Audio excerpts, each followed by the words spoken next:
I'll go. Well, welcome to the Principles Podcast. My name is Cory, and I'm Logan. And this is Principles with Cory and Logan. And thank you guys for taking the time to listen in. Really appreciate that. And we hope today's podcast will add value to you. At the time of our recording today is April the 1st, 2020. And Logan, there's a lot of stuff going on in the world right now. A lot of uncertainty. You're not kidding. That's right. A lot of uncertainty, and there's a lot of questions going around. And some of the hot topic questions that we've seen that are really good questions that people are asking. And we just wanted to dig in today on some of these questions that we've seen. And Logan, how about you kick us off with some of our first question? Yeah, sure. We've seen lots of questions. The questions that I've seen in business, both on the hotel side, on the landscape side, from podcasts that Cory and I listen to and books that we've read, and then actually some questions from some of our listeners from Tupelo and Memphis, Tennessee. So yeah, one of the listener questions we got out of Memphis was, how do you make tough decisions, both personally and professionally? And do you seek wise counsel? Do you make a pros and cons list? And how do you guys arrive at those decisions? Yeah, so I'll take that one first. How about that, I guess? So for me, I used to do the pros and cons list, right? So I'd get out the sheet of paper, have your pros and have your cons. But as I've kind of grown in my own leadership and in my own personal growth and my own awareness, what I've done now is I've developed some values, and I've developed a sense of direction of where it is that I really want to go. And that really helps make decisions a little bit better. But you always, even though I have goals in the direction I want to go to, I don't think you ever close the door on any possibility.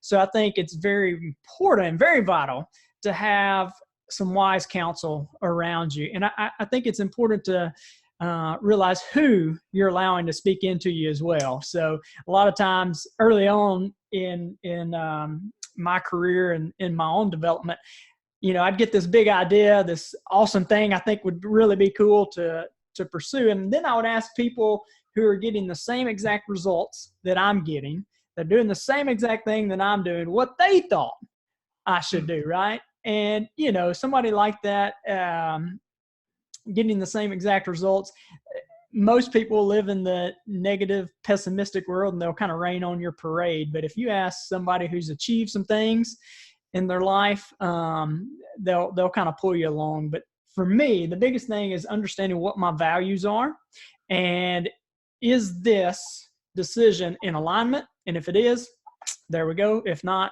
no, I'm good. So that's some really good insight. Kind of goes back to the adage of you are the average of the 5 people that you spend the most time around. And not only that, you are going to be the people that you spend your time around.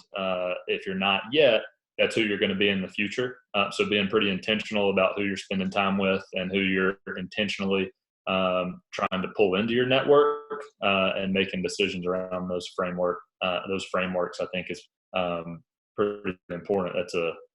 That's definitely a good perspective on that. I would kind of piggyback onto that and say, for me, when I'm making decisions, again, it's kind of that North Star principle that you talked about. What are my core values? Does this align? Sometimes it can make a seemingly surfacey, tough decision pretty simple. And then once you get past that, is there a clear right and wrong? Sometimes there's a simple answer, but it's not easy. And so just doing the right thing is never the wrong thing. And of course, if it's a more complex decision, that's when you want to bring in some wise counsel. But oftentimes decisions that seem like they're difficult, once you run them through those first 2 filters of is there a clear right or wrong from an integrity standpoint? And how does this along with my long-term values and goals and my vision and God's purpose for my life? Sometimes it can take something seemingly difficult and make it very simple. Yeah, that's awesome. And one last thing on that, because I've had tough decisions where it seemed like it was a values alignment, and you ask people for wise counsel, and it's a go to. And I think for Logan and I both, faith plays a big role in that, and seeking God's guidance on that. And if you're not a person of faith, that's okay. But for us, that's very important. And there have been a couple of instances really recently where trying to make a tough decision, it seemed like it was in goal alignment there, but it was more of a shortcut. And I could easily justify making the decision, but it was only through prayer that, I didn't make that decision. So, yeah. Yeah. Well, I think one thing that you and I talk about pretty often that's really a critical piece to this is having crystal clear clarity on what your vision and what your goals are. Because if you don't, then you're missing one of those very important filters to run decisions through. And that's what path does this decision put me on? So if you haven't written out that vision statement or what your 3, 5, 10, 20-year goals are, you don't really have a good filter to run those decisions through, and you're more likely to make kind of an arbitrary decision based on what's easy or convenient at the time. So I think that's something that we don't often think about consciously, and we've got to know what the destination is to be able to choose the right map. Yeah, I 100% agree with you on that. That was good. That was good stuff right there, Logan. Well, I got it from coaching from you. Curious, did you have like a vision statement or goal statement? You probably had goals, but did you have some kind of vision statement or anything prior to? No. So when we started, when you started coaching me in January, I definitely had some big 5 to 10 year goals. And I think one of the things that we talked about right from the beginning was you wanted me to get very concrete and clear on those things and tie them down and boil them down to something that was shorter term, with some more tangible actions and rewards that I could take and get that would allow me to take some daily and weekly actions that would map to those long-term goals. And that's been pretty instrumental for me from a growth standpoint over the past few months. It's really a game changer when you get the more clarity you can get, the easier decisions become, for sure. Yeah. So I know this is nowhere near where we were going here, but would you care to share kind of what happened with you? So you had this vision with the hunting trip and the hunting summit. You want to share that or no?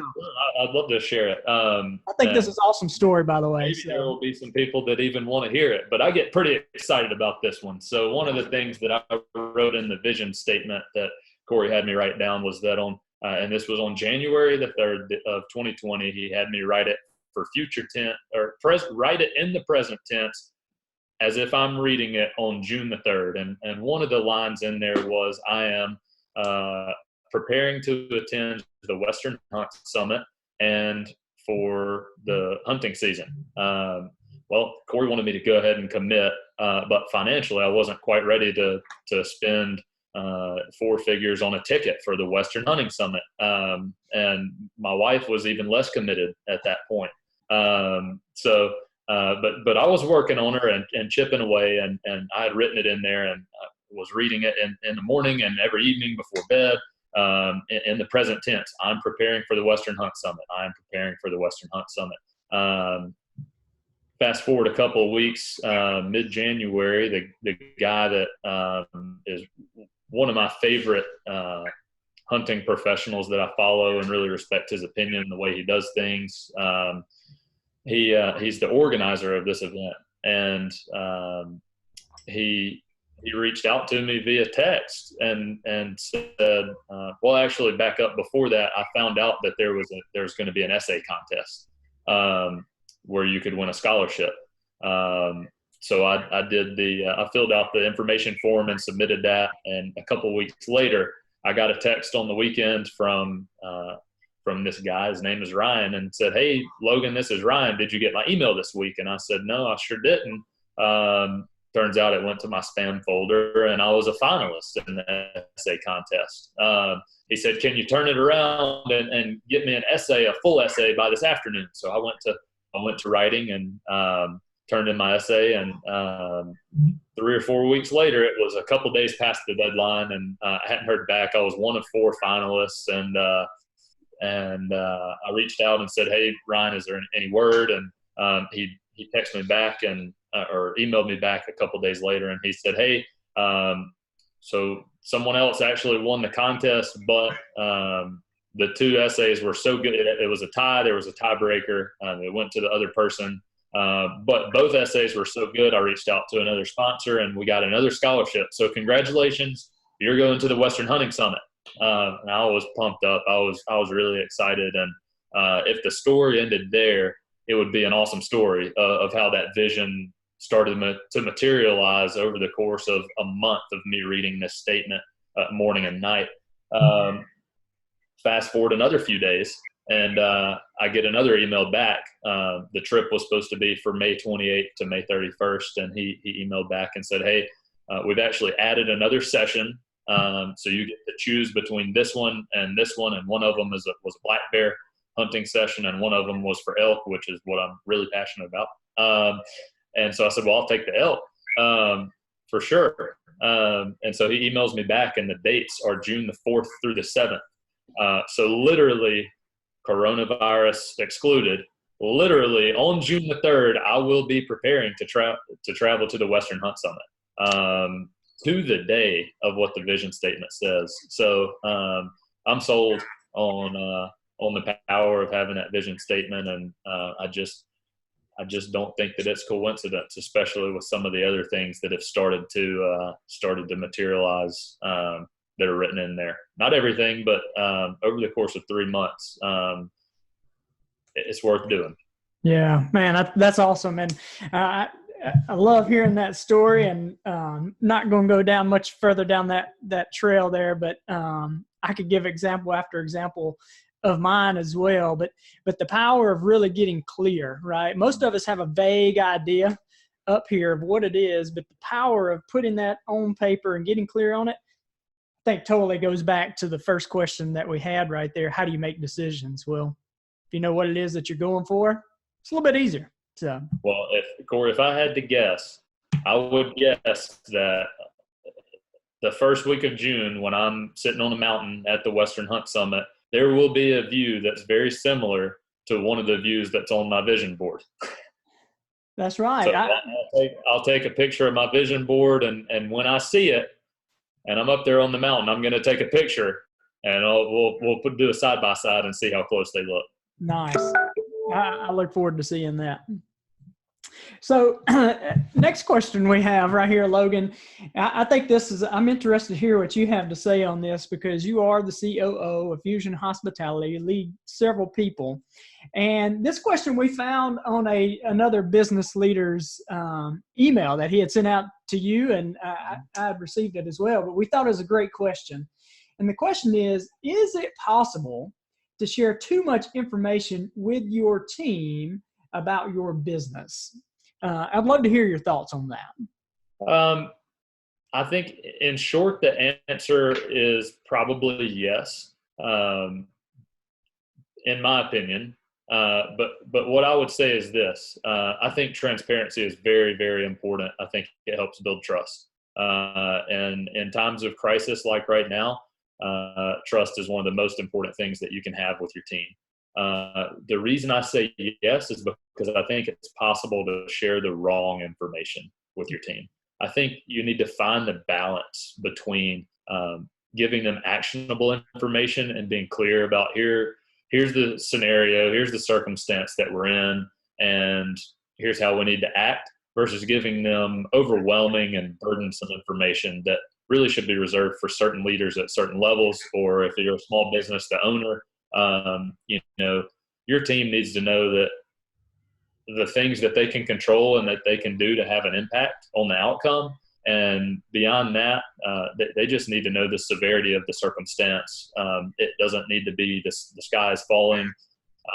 It doesn't need to be all gloom and doom all the time. But there's got to be a level of transparency so that they know the gravity of the situation without being burdensome. Mm-hmm. 100% agree with you there. I think I have to have transparency there. Have to find that balance too, though, right? Because you can share too much, but I see a lot of companies, they feel like they've got to hold everything to their chest, not show any of their cards, and then they wonder why, their team members they're not bought into it. They're getting the bare minimum out of them. They wonder why there's so much turnover there. I truly believe that transparency and given an honest assessment of what's going on, letting people know where the company stands, it increases buy-in too, right? So I think 100%, you hit the nail on the head there, and I would agree with you. Awesome. So another one we got is, should I feel guilty about making a profit in crisis? I like that question, Logan. I love that question. Yeah. And I'd love to hear your answer, but here's my just off the cuff answer right there. Well, businesses are in business to make a profit, right? And if the business does not make a profit, then there is no business for anybody to even work in, right? So now I will say this. I think the number one priority of any business is to put people first, right? You put people first, care about people. And in this situation, it's put people first by keeping them safe, right? But if the business is losing money, if the business isn't profitable, there's no business to go back to. And seeing this crisis to me has shown the importance of healthy cash flow, right? Because we're going to have times of ups and downs. There'll be some kind of crisis down the road sometime again, but it's really shown me the importance of having a good, healthy cash flow business, not be over leveraged. But kind of going back to our question, I think put people first always. But if the business isn't making profit, there is no business for people to work in. So that's right. I agree 100%. As I kind of thought about that on the surface, when you first hear it's kind of off-putting. You're like, profit in a crisis, that sounds not good, but the answer is absolutely. I mean, the only business that there is a sustainable business. You can't serve people long term if you're not profitable. So I think it's as simple as that. I was reading an article this morning, and it was a leader that's in his 50s or 60s, and he said, I've learned through experience from the crash in '87, September 11th, 2001, the real estate crisis in 2008, and the now coronavirus in 2020. The fundamentals are the fundamentals, and it comes down to, like you said, cash flow.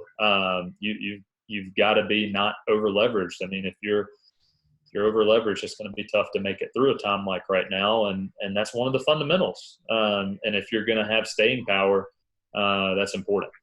Yeah. It's not just important, it's vital. But I liked what he said, that the fundamentals are the fundamentals for a reason. Yeah. And they're what get you through these things that seem to happen. I mean, no one could predict the coronavirus, but what can be predicted is that markets ebb and flow, and once every 10 years, there tends to be something that brings the markets back down. Yeah. I think me and you were talking the other day, and you had talked about how we'll see businesses kind of get back to the basics, because when business is going great, cash flow is coming in, everything's great, it's easy to get complacent, get content, and kind of get fat, right? And this will trim the fat. So yeah. It'll trim the fat. It'll separate the wheat from the chaff for sure, but it'll also create a lot of innovation. Yes, sir. So that's exciting. But in the short term, there are a lot of hurdles to get over for sure. But there are definitely fewer hurdles if you've been good at the fundamentals for the past few years. Yeah. Yeah. I shared with you the other day. I'm really excited about this time. I really am. And I shared with you also, I'm not excited about what's going on, that businesses are making a tough decision. People are losing jobs and people are getting sick. By no means not excited about that, but it's in moments like this where you said the word innovation. Innovation occurs, right? Like there are going to be new, you think about some of the medicine that was created. Well, that medicine was created because there was some kind of disease, right? All kind of businesses all over the world were created because there was some kind of need. Well, it's through this challenge where innovation occurs and where real leaders stand up and stand out. And that's what I'm excited about. So anyway. Yeah, we certainly don't want to be insensitive to the things that are going on, and that's in no way what you're saying. But what is exciting is to see teachers given 2 weeks to take a curriculum online, and they've been able to do it.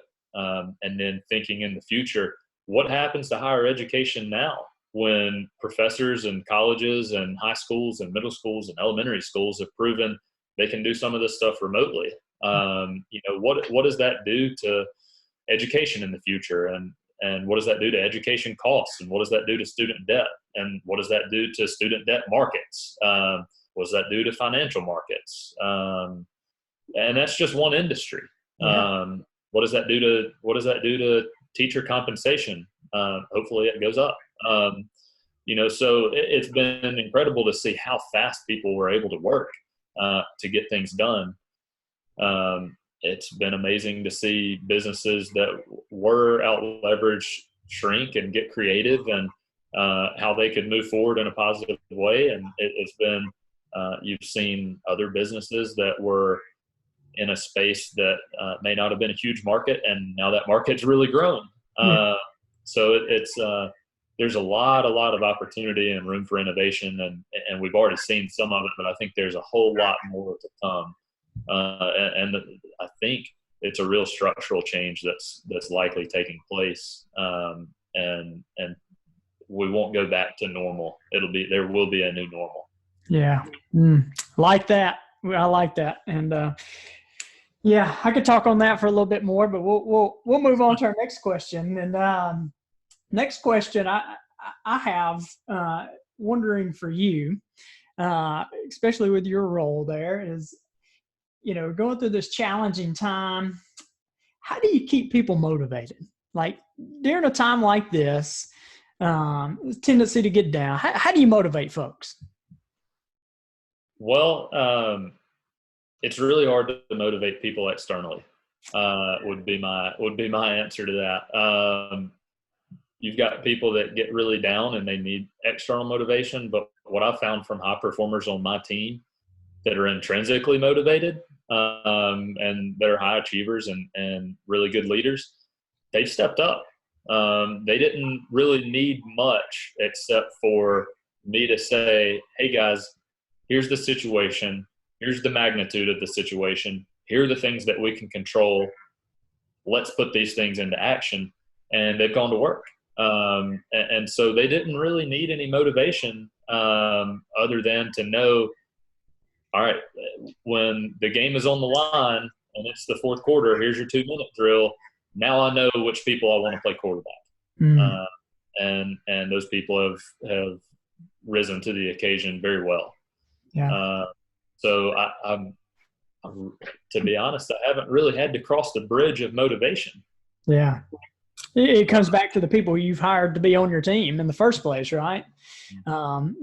Was it Marriott or Hilton? One of them was like, they talked about, we need to train nice people like you guys. And so we don't train them. We just hire nice people. Right. So you got people like that on your team.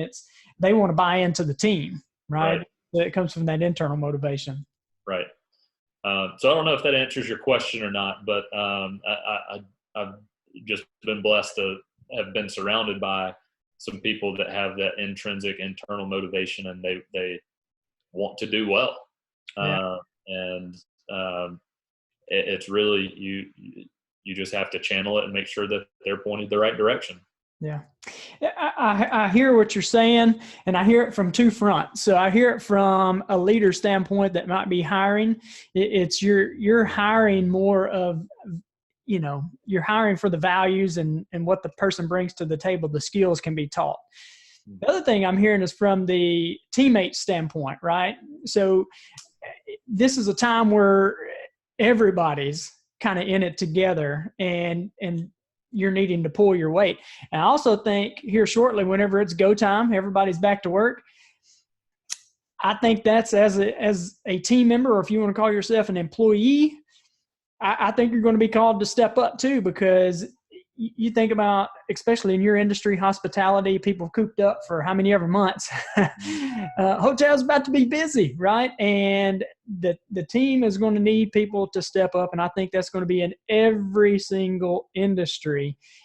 So be prepared to go to work, I think, Definitely. It's right now it's foot on the gas with shrinking as fast as possible to make it through the tough times, but then it's going to be foot on the gas even more to hire, train, and take care of the people when we get the release that people can travel again. But again, there is going to be travel is another one of those industries that won't be the same anymore. I don't know where it's going to go, but it'll be different than how it's been in the past, because every company in the world just found out how much travel they can cut out of their budget and still get things done. Oh yeah.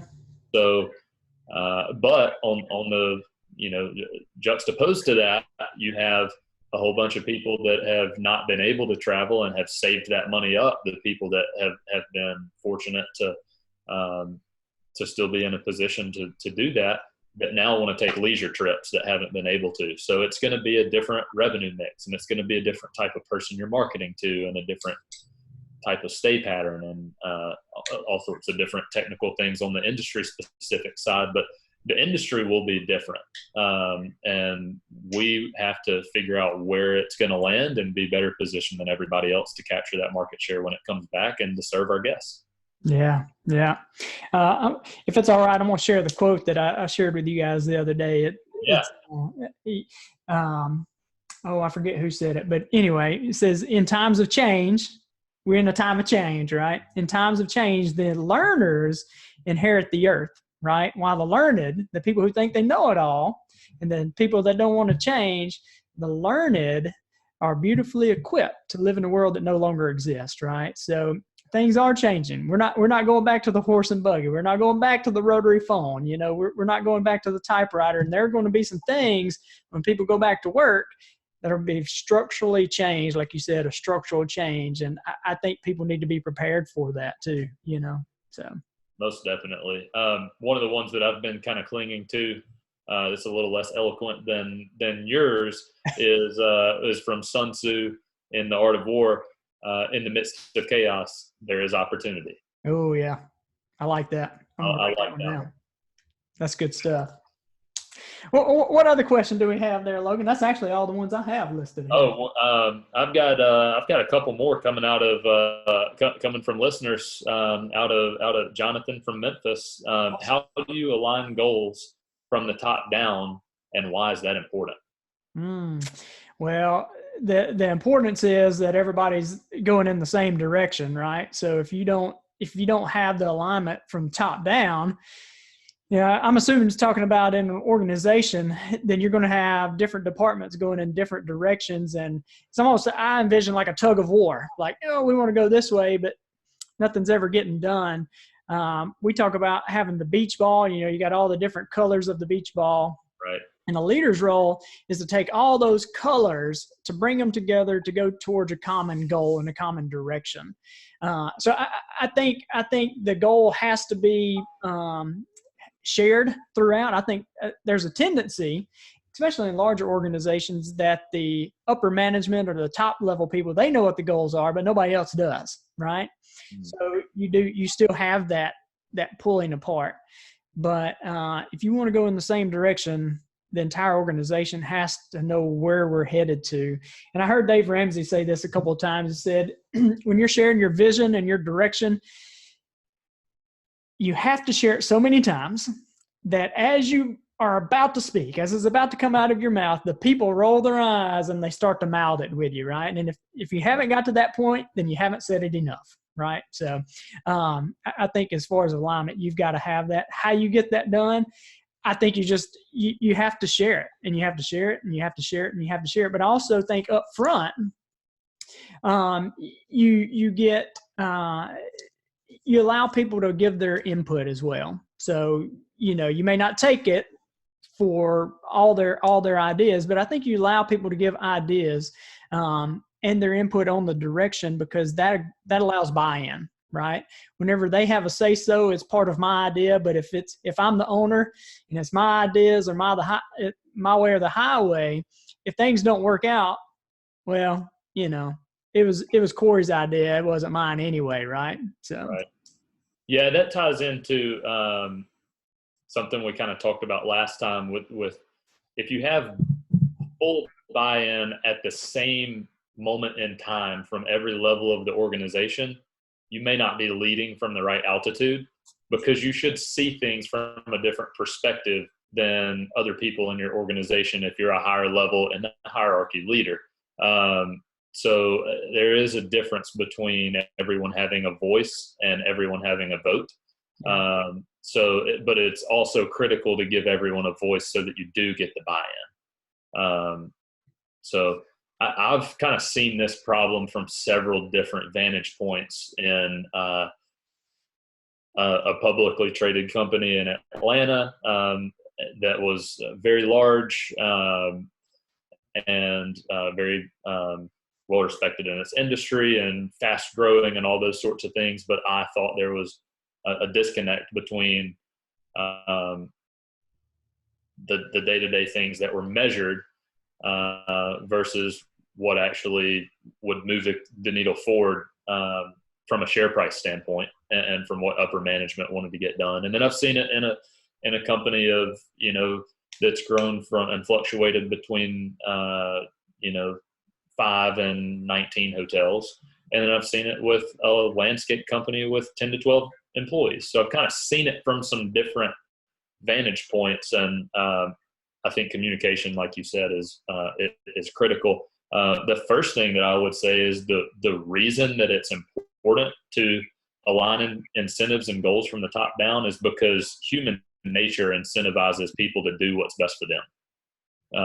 So if people are going to do what's best for them, and what's best for the company is profitability, but what's best for an hourly team member is to work more hours, your goals are not aligned. So there's some contradiction there, and there's going to be some friction there. So you've got to find a way to align those things. And that's just a simple example, but you look at sometimes the incentives of an HR department are different from incentives of a finance department, and different arms of a company working in different ways. So if you're taking a holistic approach from the top down, I think the first thing you have to do is you have to be crystal clear about your vision and your goals, and decide what's the goal of this company. Are we going to try to borrow a lot of money, scale really fast, and sell before it's profitable so that somebody else buys the future cash flows and we make a profit and run off into the sunset? Or are we trying to build a sustainable long-term business built on customer satisfaction and slowly growing year-over-year organic revenue growth? And those things are going to get achieved in different ways. But what that vision is and what those goals are should dictate how you structure everything else. Once that's decided, then you've got to communicate it. And there's a difference between communicating and connecting. You've got to connect with people, and they've got to, what they hear and what you're saying need to be the same thing. Yeah. And so then once you do that, it's as simple as finding what personally benefits people at every single level of the organization and making that map to the company's vision and goals. And it's simple, but not easy. But if you can do that, then you can scale. If you can't do that, then you're constantly going to have friction at different levels of the organization.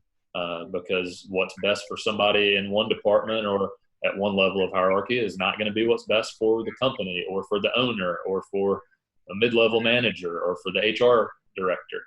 So communicating those things, connecting and making sure that what's being said and what's being heard are the same, I think are of paramount importance. And then after those things are done, it's going through your OODA loop, right? You observe, orient, decide, and act, and you're constantly rinse and repeating and making sure that as you grow, those things will change, and you've got to constantly evaluate, reevaluate, change, evaluate, reevaluate, change.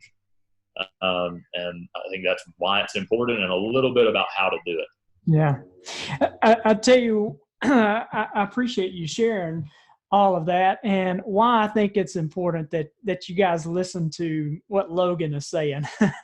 and that's because Logan isn't just sharing something that he read in a book, isn't just sharing something that he thinks and theorizes on. I mean, he's actually doing some of this, right? I mean, you're living in this. You talked about you were in a big organization and all the different ways you've seen this. And I'm seeing it as working within companies. I've done it in our business in a small way, but seen it in a larger way now. But I mean, you're hearing it from Logan, who's doing these things in real time, not just somebody who's theorizing. And I think this would be a good idea. So I appreciate you sharing that. I hope people will go back and re-listen to that, just small clip it right there, because that was good. I appreciate it. It's been eye-opening to me to see it from so many different vantage points. And I'm very fortunate to have seen it from the vantage points I have this early in my life, and to have learned that, because you see it everywhere. You see it. I'm sure you see it in parenting. You see it in your church. You see it, in business. You see it in sports. It's everywhere. And the sooner that you learn it, the easier it makes things. The thing that you do have to do, though, at times, is detach and think, okay, what are the incentives on the other side of the aisle here, and then how can I make those align with mine? And if you can do that well, which is difficult to do, but if you can do that well, you can really take a lot of friction out of things. Yeah. Funny story, real quick. You're talking about seeing it in family. I see it in family a lot. So at the beginning of the year, our son, he set a goal to have perfect attendance, right? He's in third grade, wanted to have perfect attendance all the way through, and he was doing good. He's talked about it a lot. And last year, the kids that got perfect attendance got actually $100, right? I mean, that's pretty sweet. He's also heard that I went kindergarten through high school and never missed a day of school, right? Like in my whole life, never missed a day. So he's heard that story before, and he's been doing good, hadn't missed a day. And my wife and I decided to plan a trip, and we were going to go on a Disney cruise. Well, it's going to cost him 2 days of school, right? But it's like, you know what? He'll get over it, right? Well, I go to tell him that he's going to miss 2 days of school, and that, hey, today we're leaving to go on a Disney cruise, right? You'd think he'd be pumped up and being excited. Well, he was for a half a second. Then he realized he wasn't going to reach his goal, and he got mad, and he started crying, and he said, you're supposed to help people reach their goals, right? And anyway, that just goes to show you how goal misalignment can cause some friction right there. So anyway, I had to throw that in there. Yeah, that's good. That's good. Thank you for sharing that. So got a follow-up question to that. How can an individual in a company hierarchy or any organization make sure that their goals align with the goals of their organization? Well, one, I think you have to know what the goals of the company are, right? We talked about this a little bit. Many companies and organizations don't even know where they're going, right? I mean, they have to know where they're going. I also think you have to realize where it is that you want to go in your career and where you want to go in your life. Like, I truly believe life is a gift and we're supposed to live it. We're not supposed to be miserable, right? So the trajectory that you want to go in your life and the trajectory that the company are going, are they in alignment? And I think if they're not in alignment, then you have to be okay with finding something that is in alignment with where you want to go. But I think first step, know where you want to go, know where the company's going, and is it a match? I know that's oversimplified, though. No, I mean, as I kind of wrestled with that, that's actually the first thing that I had in my notes was know the values, execute in alignment with the values. But that is, there is some nuance to it, in that you have to know what the actual values are. And sometimes, sadly, the actual values are very different from the stated values. And that kind of maps to what you were saying about, do the company values match up to what your personal values are, and do the directions align? Because if not, you may not be a good match for each other, and that's okay. That's not a bad thing. You want to be somewhere where you're a good fit and the company's a good fit. But how often do companies talk about integrity, but that's not really what the actual value is? Or I will say for my landscape company, if we talk about our slogan is excellence beyond expectation, right? But if all we talk about with our employees or our team members is efficiency and profitability, then our actual values don't necessarily map to our stated values.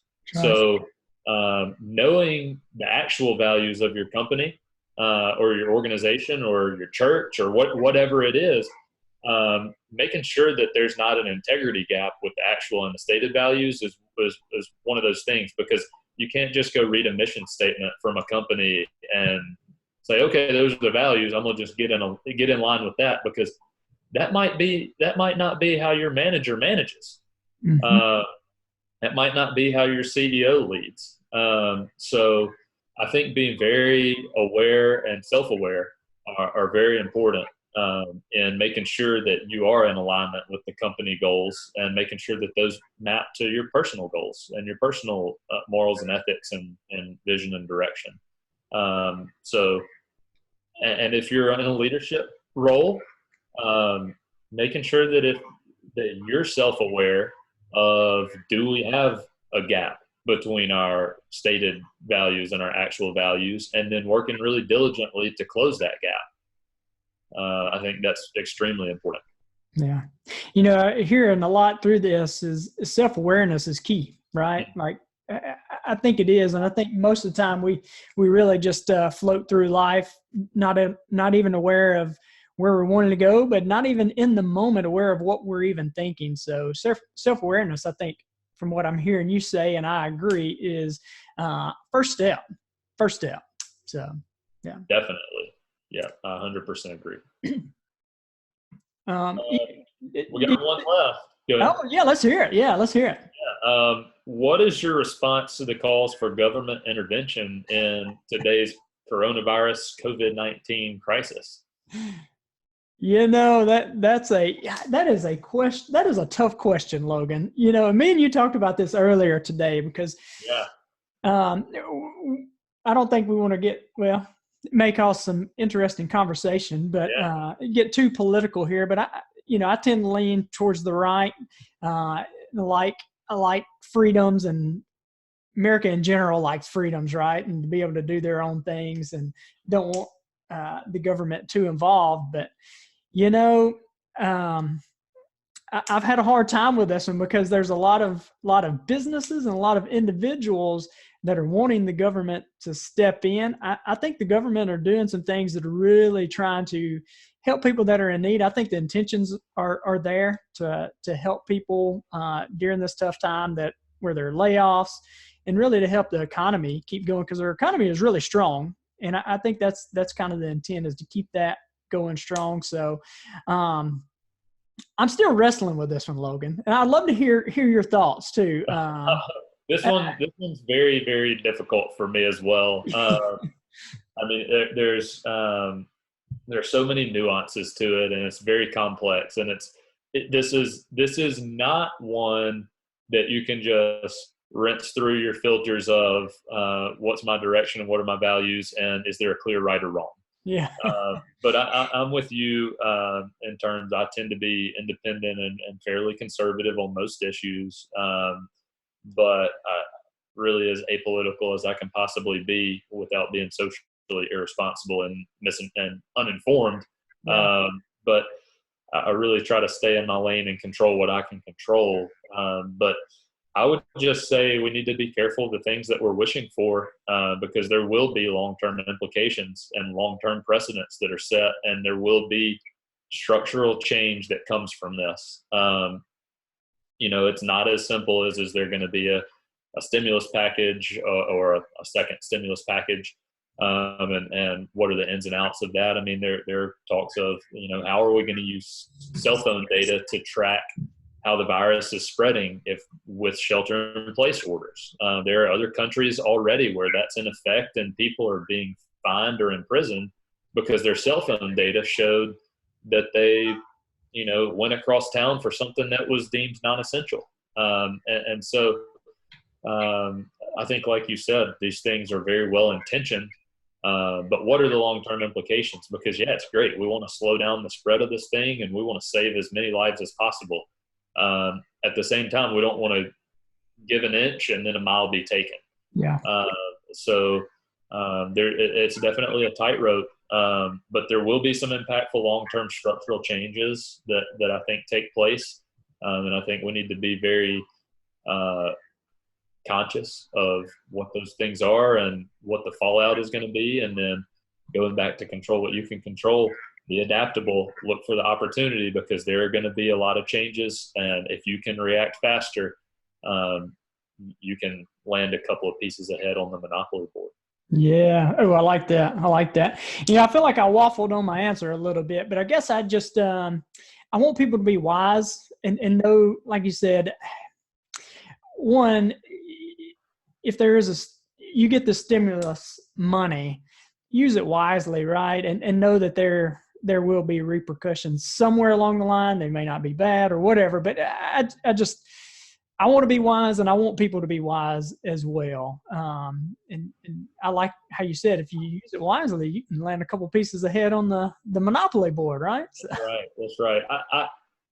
I see it from both sides, because I'm a business owner. Yep. That is, very thankful for the opportunity that the government is giving small business owners to help their cash flow, and often in cases before it's even needed, so that they can alleviate problems and keep people from being laid off. I think that's extremely well intentioned, and it's very difficult to administer, and it's very difficult to give proper guidance to banks on how to administer the program and different things, but very, very well intentioned. And I think in many, many places, it's absolutely going to hit the mark, and it's going to curb some unemployment before it happens and help some small businesses stay afloat. And for other small businesses that are already doing well, it's going to add fuel to the fire and help them grow and keep the economy strong. And I think that's awesome. Yes, sir. On the unemployment side, with the more robust unemployment benefits that are federally backed, it's an absolute godsend for people that are being laid off, and for layoffs that I've even been a part of administering, where someone is actually going to be in a better financial position for the next couple of months based on what those federally backed unemployment benefits are, and they're going to get to spend some time with the children that are at home. And I hope that time and that money is used wisely, and that the family unit across America is positively impacted, and that we see some really good benefits come from this long term. At the same time, I'm looking at that and saying, hey, long term, if we're doing, through the end of July, $600 a week federally guaranteed unemployment, what is that going to do to wage levels, and what's the long-term impact that it's going to have in markets where $15 an hour is not the minimum wage? And how does that long-term impact those small businesses? I don't know the answer to that, but those are the questions where I think all of the things are very well intentioned, and right now they're much needed, and we're very thankful for them. But they're all questions to keep in mind for how do we land on our feet? How do you advance your position right now during this time? Because it's like we talked about last time, it's a snow globe. Everything's been shaken up, and where is it going to land? That's right. I agree. Yeah. Well, do we have any other questions right there, Logan? That's all the questions that we kind of had together. I think one thing you and I talked about earlier was, guys, please send us questions. We love hearing what you want to hear about, and we'd love for you to submit, what you think to us. Love to hear some different takes on it. Love to hear if you disagree with anything. Let us know. We'll read it and kind of work through that, and we'll love to hear some different viewpoints, or if you agree and have a different perspective, we'd love the opportunity to hear from you. And that's why we're here. That's right. Yeah. Definitely okay if you disagree. So I'd love to hear. Absolutely. Love to hear. Cory and I talk about having strong opinions loosely held. Right. So we strive to have opinions that are strong, because that means you've done enough research and wrestling with those questions and opinions, and reading and learning and discussion to have an opinion of conviction, but loosely held enough to where you can be persuaded by facts that your opinion might be wrong. So we'd love to hear your opinions, especially if they're differing, because that's how we're going to grow. That's right. I like that. I like that. Well, guys, I appreciate you tuning in today. I hope this has added value to you. Hey, if it has, give us a thumbs up. Give us some feedback like Logan was saying. Subscribe, share with a friend or family member. And thank you, guys. Logan, sign us off, man. Yep. Would you recommend yourself go through life this week asking yourself that question as a spouse, a business owner, an employer, an employee, team member, student, teacher? Would you recommend yourself? And I think it'll change the way that you live your life. All right. Thank you, guys. Thank you, Logan. Thanks, guys.